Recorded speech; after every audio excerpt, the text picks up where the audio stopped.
So now on to digital signatures. Now, a digital signature is a hash value, which is here, which we just discussed. So it's the fixed length result of a hash function that is encrypted with the sender's private key to produce the digital signature or the signed message.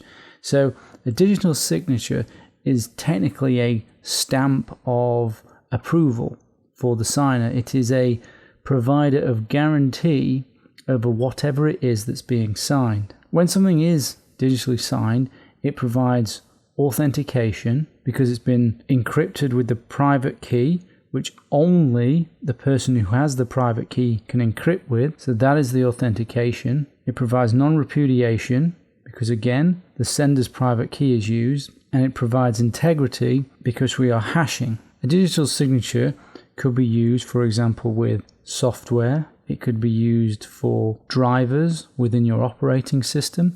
It could be used for certificates to validate that all of those things are genuinely from the person that they claim to be from, and that the integrity of them has been maintained or there's been no changes.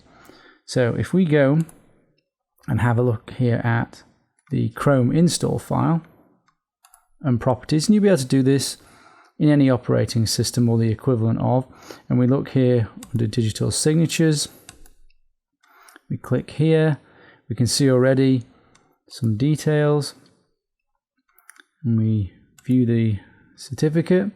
What we can see is this has been issued to Google by VeriSign. So it's VeriSign whose private key has been used to digitally sign this software. Veracode is saying this software is legitimate and it hasn't been changed. So as it says here, ensures software came from software publisher, protects software from alteration after publication. To know that this digital signature is valid, we have to reverse the original process.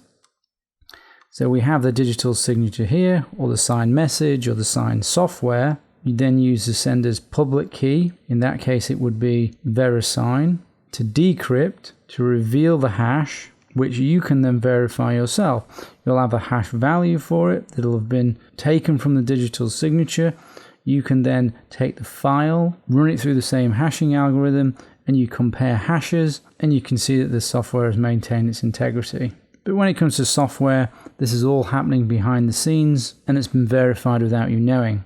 If verification doesn't happen, you'll get warning messages, and you'll have seen these before.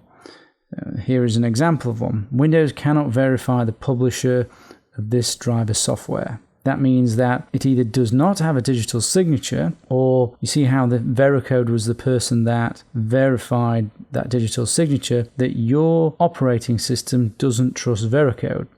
And we'll go in later as to why you might trust Veracode or not trust Veracode when we get to certificates. Windows 10 has introduced new technology called Device Guard, which is a way of using digital signatures to lock down what your operating system will and will not run.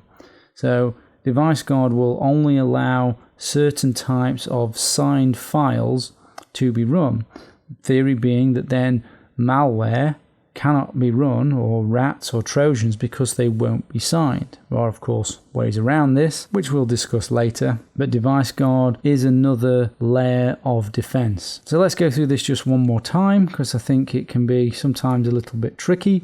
So a hash value that has been encrypted with the sender or issuer's private key, that is a digital signature. It provides authentication, non-repudiation, and integrity. And if you encrypt something and also provide a digital signature, then you're also going to get confidentiality along with authentication, non-repudiation, and integrity. Digital signatures ensure that the software or whatever it is that you've got came from that person or that publisher, and it protects that software or that message from alteration after it has been published or sent.